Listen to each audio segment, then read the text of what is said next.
Three, two. Good afternoon, everybody. Happy new fiscal year. Probably people weren't realizing that it's fiscal year 2026. Those of us who are budget people certainly enjoyed the fireworks 2 nights ago. But uh, the county executive is not able to join us today. He is off this week, getting some time off. In a moment, I'm going to bring in our special guest for the week, Delegate Bonnie Cullison, a longtime friend and colleague who will talk a little bit about changes that have happened at the state, new laws on July 1st, new laws coming up on October 1st. And then we're also going to talk about a few other issues. As someone who has followed budgets, public budgets at the state and local level, and of course the federal government, this past few days has been remarkable, frightening, shocking to watch with the passage of what I think is appropriately called Trump's big, terrible, horrible, not good, very bad bill that will impact all of us, including the state of Maryland, the Montgomery County government. There are so many things that this bill does. So hopeful that maybe a handful of people in the House of Representatives will finally stand up and say no and take a moment to look at this almost 1,000-page monstrosity to figure out what it's going to do. But what we do know is it's an attack on vulnerable residents. With just Medicaid, you're going to see almost $1 trillion in cuts to spending on Medicaid. What does that mean? That means I think I've seen estimates as high as what 17 million people nationwide are going to lose their insurance. That means people being evicted from nursing homes. That means rural hospitals closing. That means an impact to providers here. I'm sure Dr. Bridgers, Mr. O'Donnell, and Dr. Stoddard might have something to say about this and answer questions when we get to that point of the presentation. But the impact on health insurance, the impact on medical providers is going to have consequences that are hard to predict and potentially destabilizing to the healthcare industry. The elimination and reduction in SNAP benefits, Supplemental Nutritional Assistance Program, sometimes referred to as food stamps, cuts to that program, changes to eligibility. As the one county in the state of Maryland that does eligibility determination for Medicaid, Medicare, for SNAP, we are going to have to figure this out.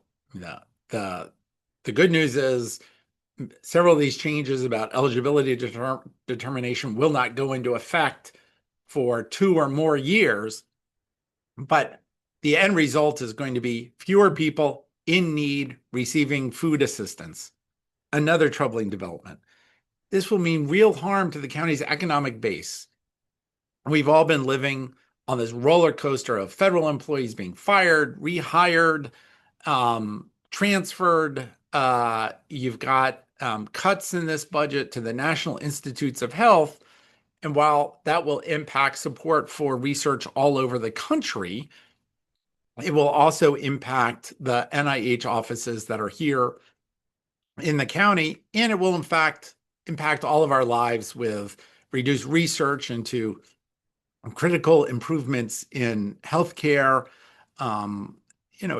It's remarkable the progress that we have made as a nation with the incredible foundational science that's done at NIH, and to see that jeopardized, jettisoned is disappointing.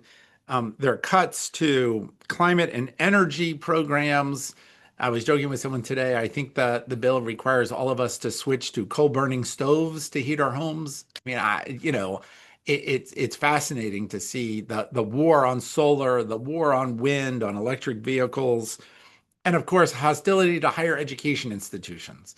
the damage and support to research programs that are going on at like the University of Maryland, Johns Hopkins, as well as just support for students who are attending higher education at any level. We'll see the implications for that for years to come.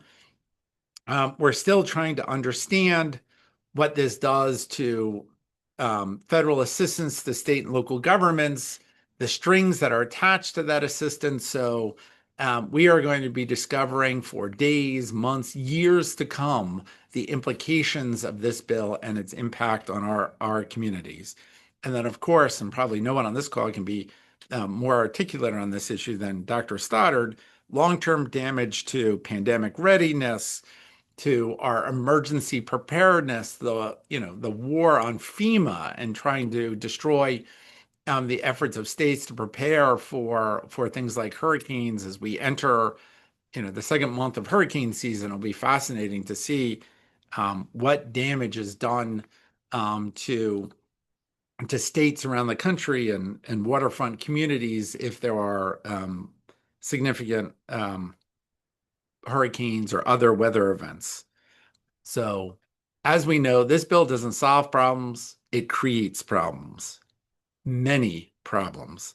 It will force local governments like ours to do less with more, while millions of Americans, our neighbors, our friends, our colleagues, people all over the country will suffer. And of course, we know the tax breaks aren't going to everybody. The tax breaks are geared to people at the highest end. While we're very fortunate that many of those people choose to live in Montgomery County, Maryland, still the impact, the fairness of this is just shocking, which is, causing the state to take action to shore up its finances. It causes the county to take actions to shore up our finances.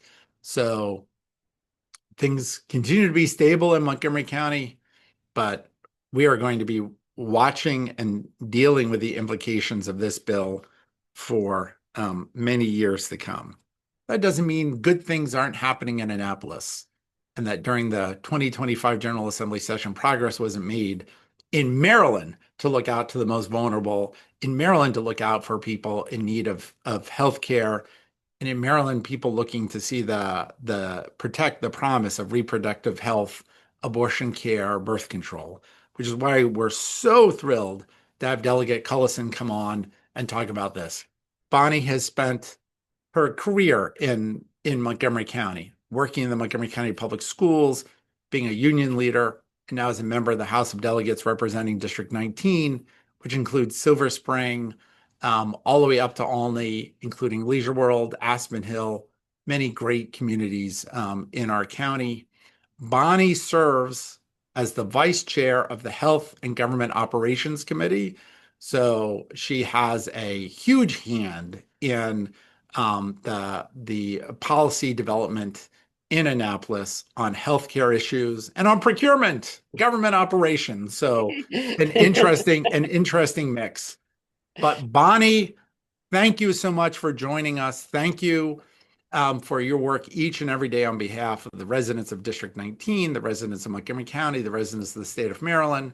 So I'll turn it over to you to talk a little bit about, both the implications of what's coming out of Washington, but the new laws that went into effect just yesterday in the state of Maryland, and a preview of some of the changes that will be coming up on October 1st, as many of the law changes go into effect on October 1st.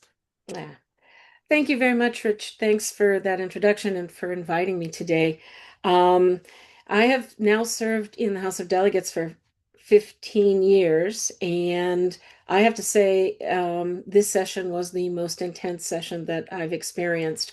And really for two reasons. One, we were dealing with our own budget issues, making sure that we had the funds that we need to for the programs that we have identified and believe are being successful, and two, for trying to understand and live in a world where our federal funding is totally uncertain.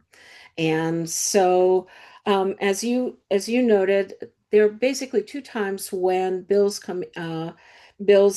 are go into practice, and the July 1st is one, October 2nd is the second date.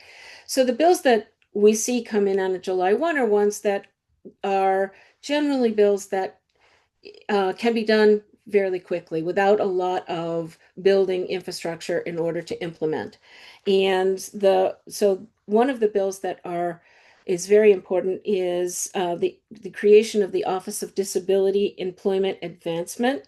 We established that office, and that office is charged with allowing or identifying ways to really enable our folks with disabilities who are capable of working, and many, many of them are, finding ways to help them gain employment and live full lives, because that's really what it's about. They're not asking to be, subsidized by public funds. They're asking to be active community members. So this office is charged with making sure that they have those opportunities.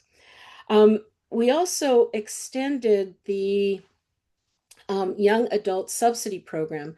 What we have done over the last few years since the Affordable Care Act came into being and implementation is trying to get everyone covered in Maryland. We are now at 94%. Now, I am very, very nervous about I call it the big, bad, ugly bill, the impact it's going to have on that number. But right now, as of today, 94% of Marylanders are covered by some kind of insurance plan. And one of the ways we accomplish this is by making insurance affordable for young adults, and that includes adults from 26 to 34 if they were on their parents' plan before up to 26, but if they're emancipated anytime between 18 and 34. And this is a state subsidized program on our Maryland Health Benefit Exchange that allows for young adults who have income based on their income levels pay very low insurance rates. In fact, the average rate for this population is about $35 a month.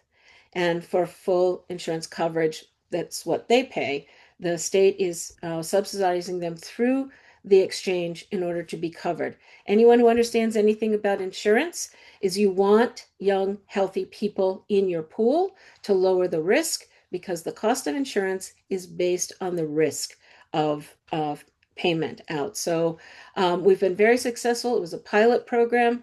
It was to expire in December of 25. We have now made it a permanent program. It's been very successful, and we've enrolled a lot of young people into this program. Another issue that we've dealt with over the last few years and particularly since COVID is mental health.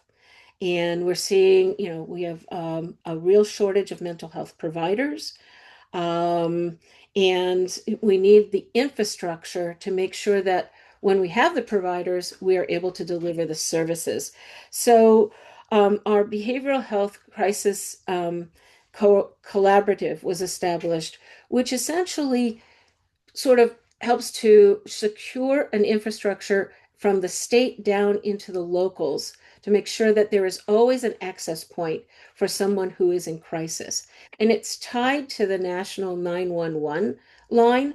And it will make sure and requires, as of today, that every local have that contact, every local county have that contact in the process.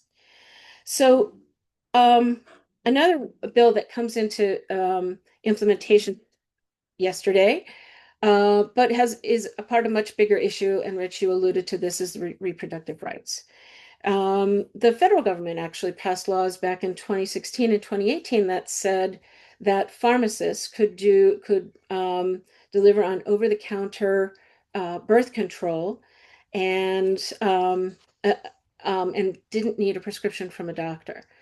However, that ability has not been taken up by pharmacists, and that limits access to a lot of people.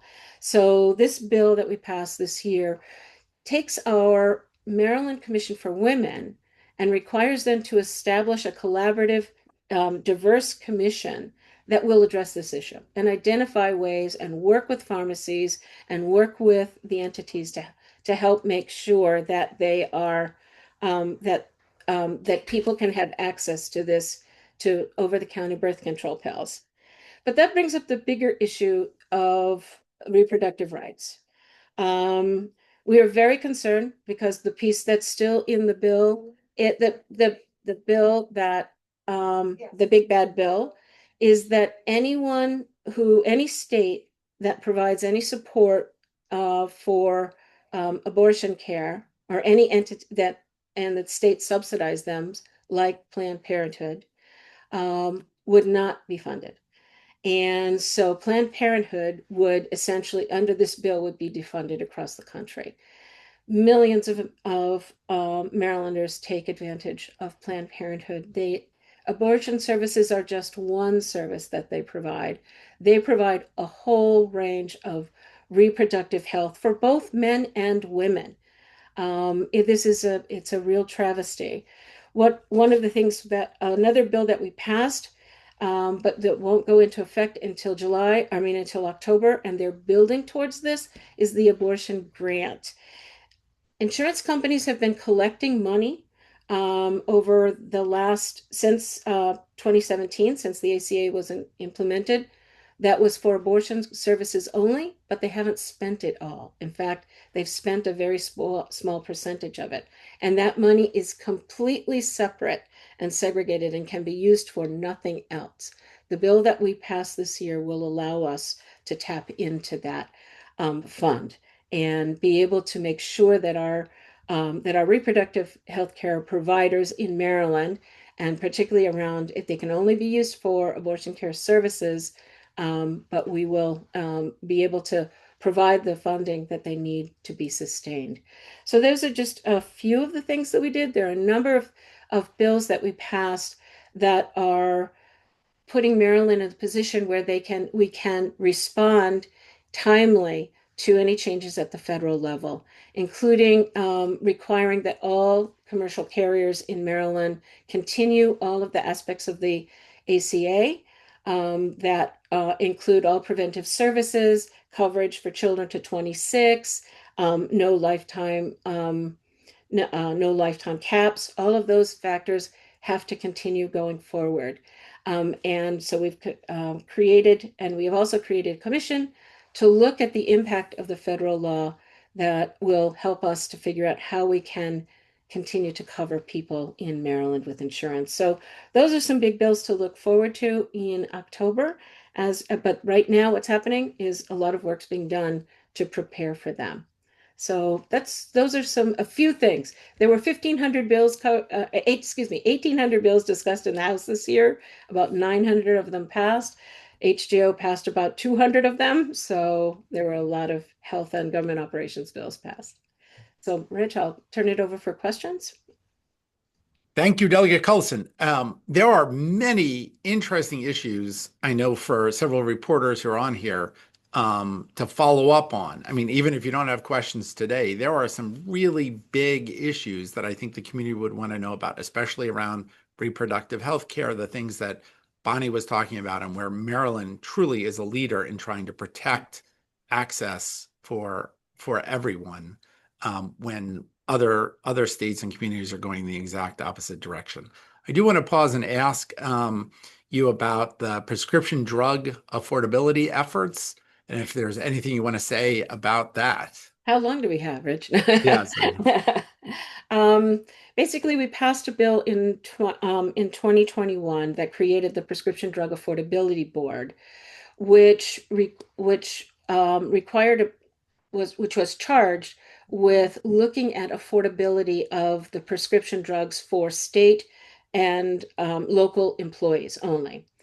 And the board, it took it a while to get set up because the previous governor didn't appoint all the people who needed to be appointed in a timely way. He vetoed the bill originally. We had to wait a year to override the veto. But really, this is about containing the cost of pharmaceuticals in Maryland. The board is now up and running, It is now in the process of considering the first two drugs for affordability challenges. Those are Jardiance and Farxiga. Seen them in many, many commercials. I will tell you that pharma spends more on making those commercials than they do on research and development. And they won't deny that. So just, understand where this money is going for these drugs. And the board is able to look at a number of options that would decrease the cost to Maryland for the state and local employees. What the bill did this year was expand that to our commercial carriers. So if we determine an option such as an upper payment limit, and an upper payment limit is not a price cap.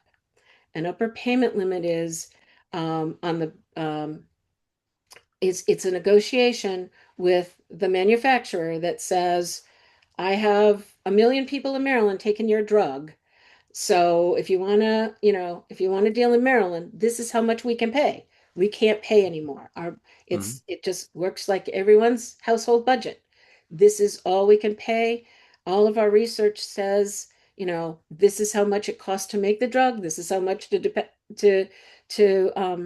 dispense it, and this is how much we can pay with some, allowance for some profit. And because we were the first in the nation to establish this kind of board, there are now 8 states that are looking at it. 2 states that have actually established this kind of board. We're the first that are moving into the commercial market. And what that will mean is that if an upper payment limit is determined, then the commercial carriers that's the amount they would pay as well as the state and local governments. So while consumers won't see it at the point of sale at the pharmacy, what they should see is a difference in their premium. Right now, every premium dollar, 33% of it goes to prescription drugs. So if we can, just 10 years ago, that was 17%. Wow. So it's doubled in a decade. And so premiums should start going down when we begin to control the amount of cost that we have in the state in a way that is um, attentive to the needs of citizens. It's not about making people take cheaper drugs. It's about us being able to pay less for those very expensive drugs. Yeah. Well, it's funny when you mentioned the advertising for Jardiance and Farxiga. As soon as you said it, I was like, the jingles come to mind. Yes. Yeah. So, one other thing that I want to point out to everyone on the call, the General Assembly has created a Joint Federal Action Oversight Committee. It's co-chaired by the Speaker of the House, Delegate Adrian Jones, the President of the State Senate, Senator Bill Ferguson, to look at the impact of federal law changes on the state of Maryland. They had their first meeting last week on June 25th. All of that information is available online. The presentations that were made, I'm saying this to the reporters, not lecturing Delegate Cullison. But there's a very interesting PowerPoint presentation by the Governor's Office of Federal Relations, 36 slides that explain the concerns that the Moore administration have with Trump's terrible, horrible, not good, very bad big bill, and as well as the analysis by the nonpartisan staff agency to the General Assembly, the Department of Legislative Services, archived on YouTube, of course, is the verbal testimony that Attorney General Anthony Brown gave to the committee. So reporters who are interested may have missed this hearing in Annapolis. That is all available to you on the General Assembly website under the Joint Federal Action Oversight Committee. From a Montgomery County perspective, Senator Feldman, Senator King, Senator Smith, Senator Wallstreicher, as well as Delegates Corman and Moon are all members of this committee for people who are looking for any of the reporters looking from a Montgomery County perspective on those members. So with that, I see we've got some hands up. So Judith, you were first. Okay, thanks, Rich. Hi, Bonnie. Uh, Hi. Just wondering, I know you just gave the numbers, the sheer volume of bills that, came through and those that were passed, but can you narrow it down to say one or two or three that you were really hoping were passed this session and or that you're hoping will come back again in the next session, that either you will bring forth or that others will bring that you're hoping will get another um trip through. Um, it's hard to limit it to one or two, but one that I would love to see us have more discussions about and hopefully look at more seriously are what we call outpatient treatment centers for folks who are drug involved. And this has been a program that's been very successful in New York. And it's a place where people can go to get to be in a clean environment to use their illegal drugs essentially. Um, but it also provides the ability for them to talk to people, to social workers. They can find access to jobs through this setting. And it's been in New York for a number of years. They're working on it in Connecticut now, but they've seen it's a significant difference in the number of people who are dying of overdoses, who are using those centers, um, and they are seeing good improvement in folks taking what they learn, being cared for in that setting, and becoming more productive citizens and sometimes beating their habits. So that's something I know is near and dear to our heart that we'd really like to see. Um, that's the one that uh, comes to my mind. I'd like for us to do this. Isn't in health and government operations, but I'd really like for us to be looking for ways on to really even move more forward in our environmental issues, because the things that we were looking for, and we've made wonderful progress on it, but a lot of it is, hampered by some barriers relative to other states around us, and because in the long run, you need cooperation from the surrounding states in order to make a real impact. So that's something I think, we'd like to do more of, the whole energy question. While Maryland's made really good progress on solar and wind, there is more to be done there. So I guess I'm worried about the long-term um, effects of not doing enough now. Thank you. Rebecca. Hi, good afternoon. Nice to meet you both virtually. Rebecca with Channel 7 here. A couple of quick questions on the new laws that have gone into effect as of this month. If we can talk about the Tenant Bill of Rights, can you explain what kind of protections will they have? And are these new protections, or are they protections that they've had all along, but now they're going to be outlined? Okay. Well, I'm going to be really honest and say that I am not really well versed in bills that are outside of the level of discussion we have in HGO, but I will say that there was a great deal of discussion on that bill on the floor. The concern was that it was burdensome for landlords, but the argument is that that tenants need every benefit of the doubt in order to be able to maintain housing.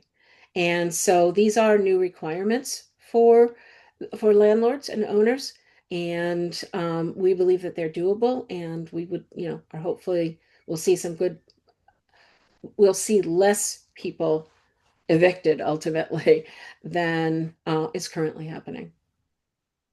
Thank you for elaborating on that. And if we can talk about, there's over a billion dollars statewide in added taxes and fees. Is there concern at this point how that may impact the local economy? We have, for instance, cars are costing more. I don't know if dealerships have reached out to express any concerns, or even just as a whole, how this may impact us here. One of the things that we did this year was there was a lot of discussion between the governor, the General Assembly, and local leaders on the current budget. And while we recognize there is a hit to local counties, we were convinced, and if it, I think local leaders would have said, this is a non-starter if we can't do it. And everyone was understanding that there had to be give on in all areas, and there really is give in all areas. But the programs that are most effective with our most needy people, those were the ones we were trying to protect. And people, and I think folks understood that generally. So lots of discussions. Nobody's saying that there aren't pains in this budget, but or in those cuts, but we saw it necessary in order to be able to sustain the programs that are really helping people. Thank you. And then real quick, just the same question for Rich as well. Well, I would say on some of the revenue issues, it's very important to note. I think the General Assembly was taking actions to balance with some of the changes that one could see most likely coming out of Congress in the terrible, horrible, not good, very bad big bill. And sorry, I mean locally, with the change this year. Well, none of our major.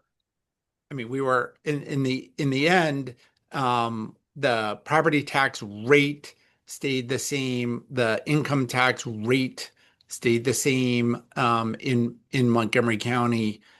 We are fortunate with our stable economic outlook and revenues. So there were some changes that were made to some of the fees that we collect in order to deal with some of the issues that we have as we try to make some smart moves about how we handle recycling and trash pickup in the county. So the overall, while yes, a property tax bill, if the assessments go up, the bill goes up, the rate on property tax, the rate on income tax stayed the same in Montgomery County. Some of the changes that were made at the state level, I think, were to adjust for some of the things that are happening at the federal level. There's a lot of conversation around making car loans tax deductible. So if that's part of, and I think that's in the version of the bill that passed the Senate,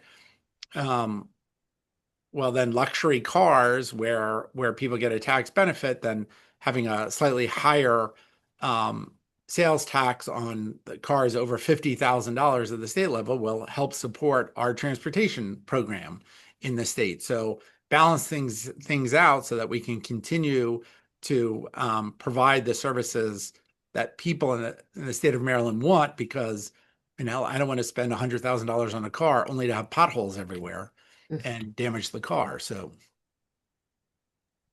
thank you. Thank you, Rebecca, very much for asking questions. So with that, I don't see any more hands up. So we'll go on to a few other questions. Delegate Cullison, please stay on if you'd like.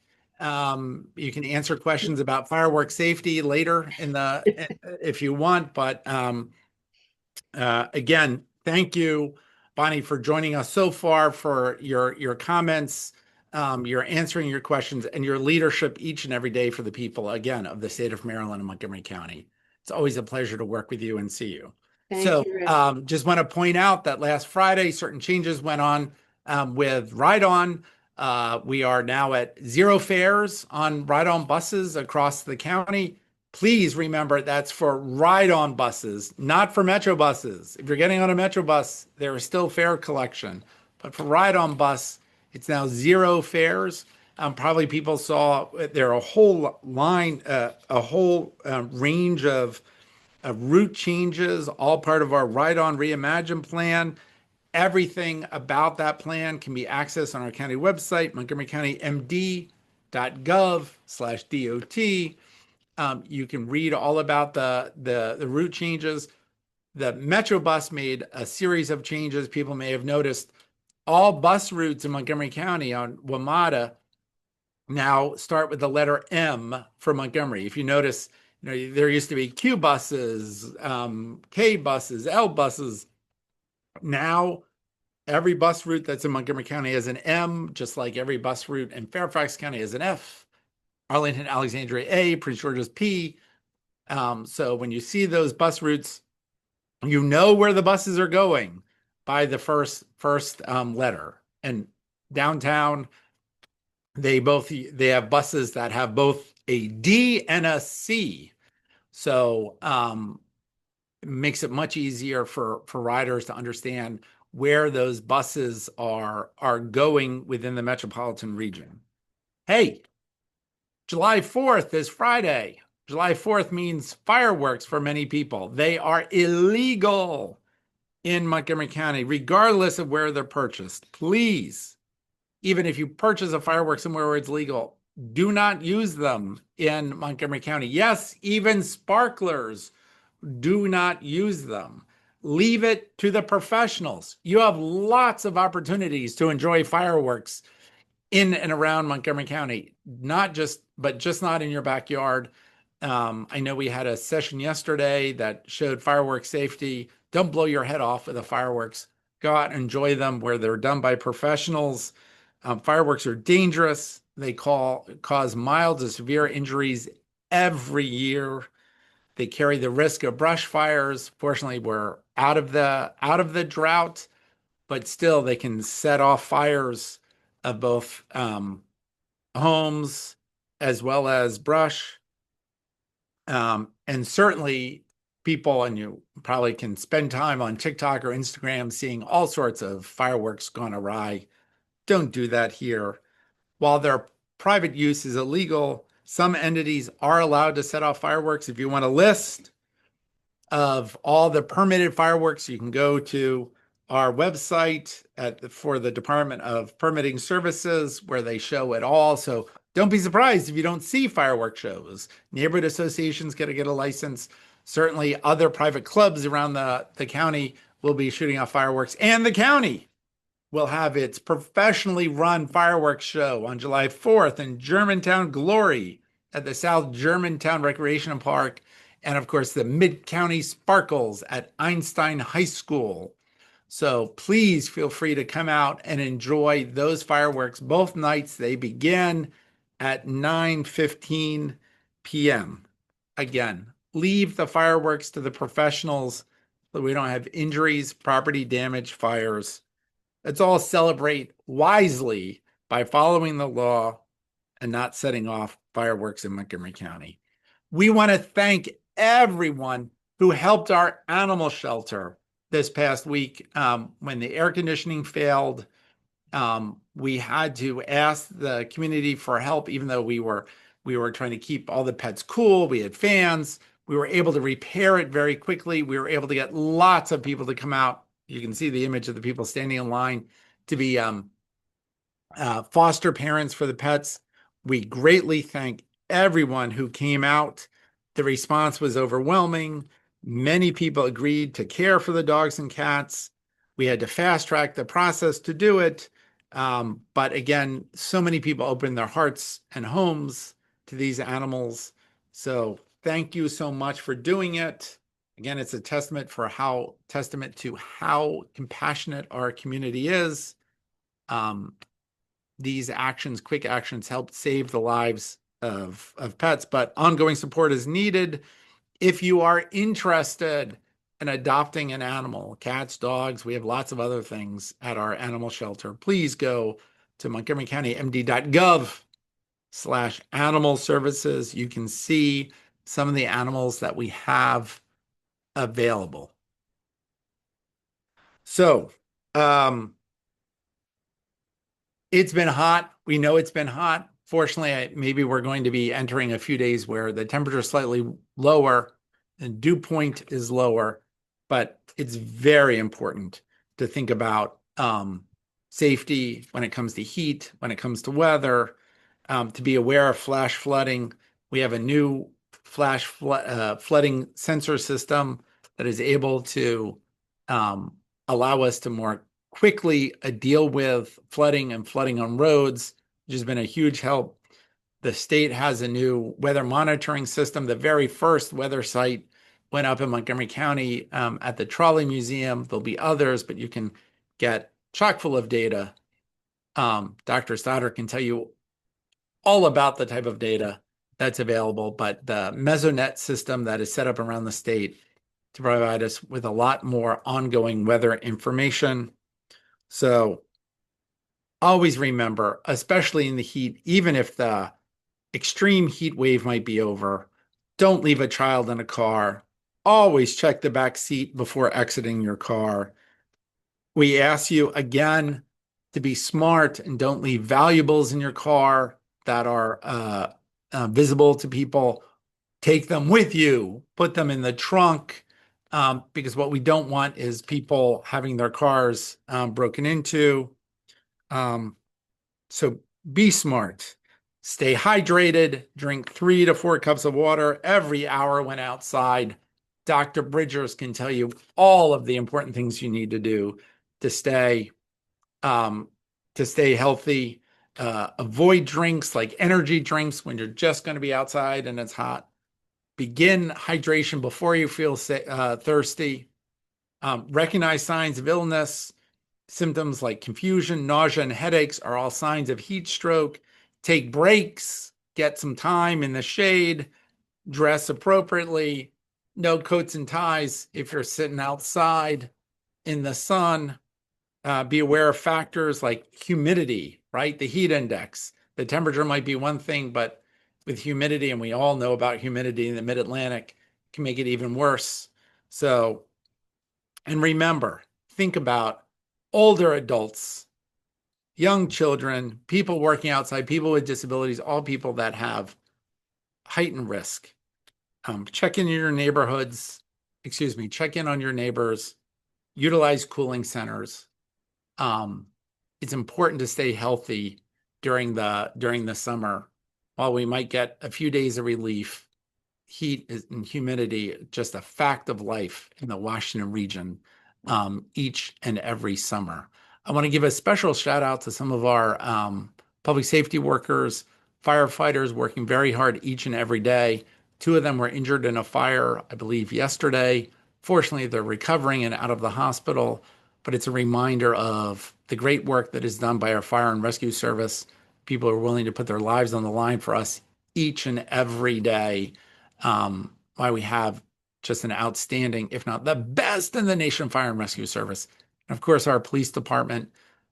This will be a busy weekend, as always, but a special shout out to the police in the Bethesda district who were able to find 2 children who had been missing for more than 3 years, who are located in Bethesda. They had been from their father lived in Missouri. They had been last seen in Florida, but smart, diligent work by police officers, by colleagues at the Department of Health and Human Services, by staff at Suburban Hospital. We were able to identify these children. One police officer realized something isn't quite right about this three people, an adult with 2 children who appeared to be homeless, but non-communicative with anyone who wanted to interact with them. And here we were able to find that they had been missing for 3 years and reunited with their father. Very good news, good work for the Montgomery County Police Department, the Department of Health and Human Services, the outstanding work of public servants each and every day in Montgomery County. And finally, one thing, because July 4th is a holiday, there'll be no trash recycling collection. Everything will move back one day. So if your normal collection is Friday, it'll be collected on Saturday. So with that, Dr. Bridgers, Dr. Stoddard, anything you would like to add? Sure. Good afternoon, everyone. Thank you, CAO Madaleno. Just one point to note that the Department of Health and Human Services is here to assist with all of the uncertainty at the federal level with this bill that you so eloquently articulated, that it's not beautiful or big at all. We are here to assist. We have a crises helpline. That number is 240-777-4000. 800-240-777-4000. If you have some concerns or you just don't know about the impacts of this bill, either now or in the future, please reach out to our crises helpline. The Department of Health and Human Services will continue to provide services to individuals and families as we work through this process. We are here to help, and we will be. Having said that, I will turn it over to Dr. Stoddard and Mr. O'Donnell for any updates or comments. Thank you. You go, Sean. Yeah, public health doesn't have any updates. We're just, again, following along with the legislative enactments of the bill. I think our biggest concern right now is the number of U.S. residents and Marylanders who potentially could lose insurance. It's estimated that it could be 17 million Americans that could lose insurance, whether through losing Medicaid benefits or the American Care Act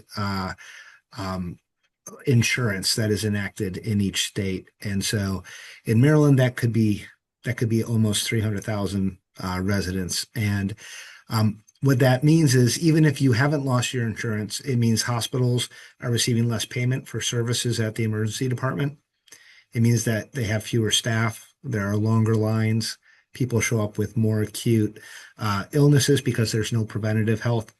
And that impacts every single person in our state, in our country. So we're very concerned with the outcomes of this, and we'll continue to provide services at a local level to try to connect people to insurance and make sure that they can receive these services in Montgomery County.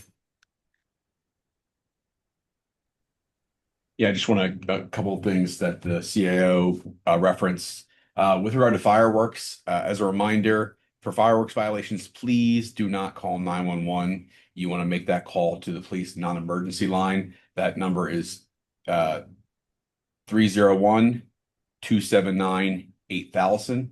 We expect that we're going to get a large number of obviously people who did not heed Rich's message with regard to fireworks safety, and other residents who want to report those violations. The police department will make efforts to try to address that, but obviously we will get a lot of calls and frankly do not have enough officers in some cases to respond to every call that we get for fireworks, particularly when they're nondescript locationally. It makes it very difficult for them to track down potentially where the violations might have occurred. But if you want to report them, and they will try to respond to them, you want to use the police non-emergency line to do so. With regard to the Maryland Mesonet, obviously it's a tremendous advancement for Montgomery County to get its first station. There are 2 additional stations that are in the works and will be available hopefully over the coming months. The Maryland Mesonet was a program that was actually pitched by Montgomery County Office of Emergency Management to the state of Maryland. The state of Maryland thought it was a great idea, and very pleased with both then Governor Hogan and now Governor Moore.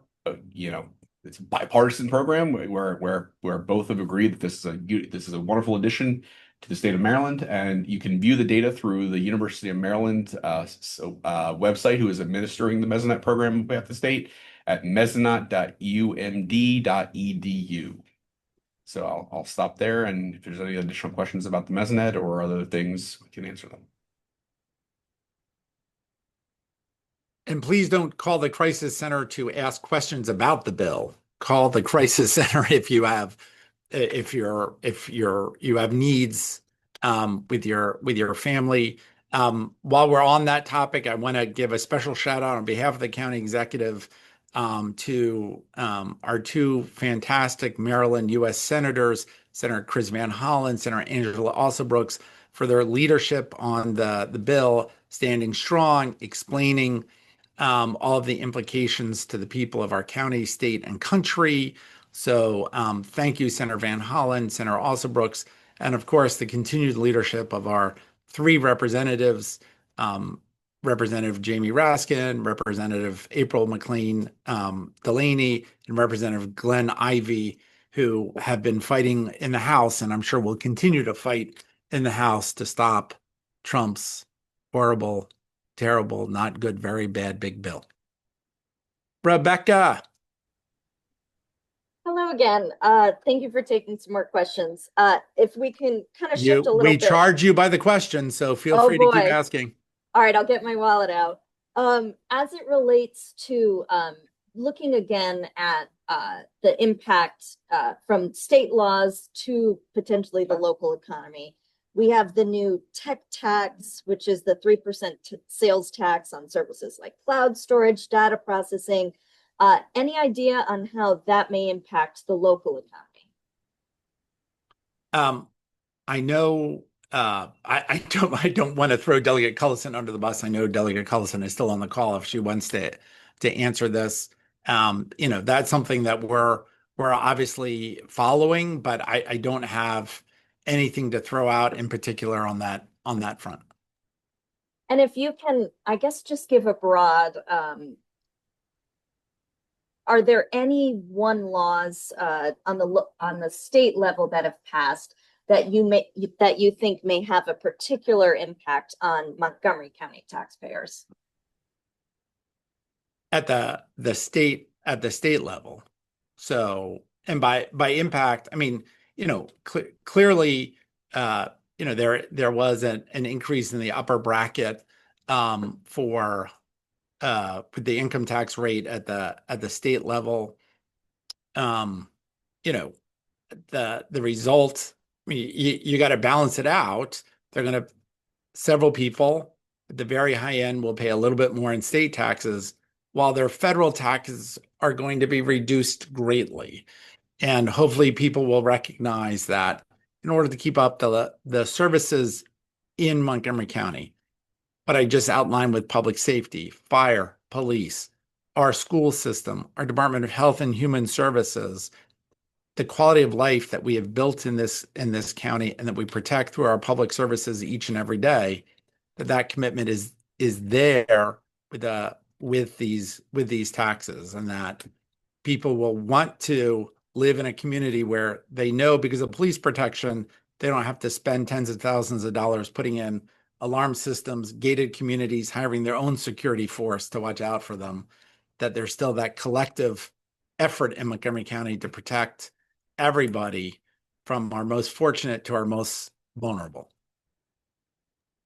Thank you very much. And then really just finally, I'm curious if any local car dealerships, folks in the auto industry, if they've reached out about concerns with the new taxes and fees as it relates to cars and rental cars, just on the local Montgomery County level. I'm curious. Sure. I have not heard that. I've not seen that come in through the county executives. Formal communications coming in. So I don't know if people are saying to the executive or council members as they're out and about, but I have not heard that at all. Okay. And so as far as if that could make a big impact locally, that's not as much of a concern. No.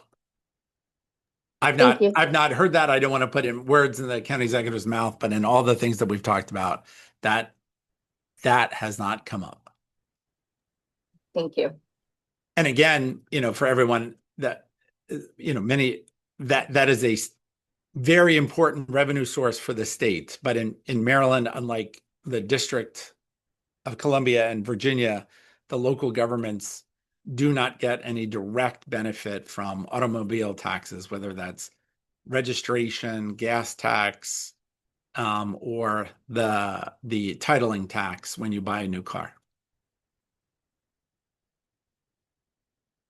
Okay, I don't see any other questions. So happy 4th of July to everybody. Enjoy the 4th, but should be remarkably good weather for this area on the 4th of July. Those of you going to the Beyonce concert, enjoy. And fireworks, again, illegal in the state, illegal in Montgomery County, I'm sorry. Stay safe. Don't use them. Enjoy the many, many permitted fireworks shows that are going to be going on, including on July 4th in Germantown and on July 5th at Einstein High School in Wheaton, Kensington. Enjoy your 4th. Thank you to my colleagues for joining us and to the reporters, and especially to Delegate Bonnie Cullison for coming in and sharing her wisdom. Thank Thank you, you all. Rich. Thank you. Bye-bye.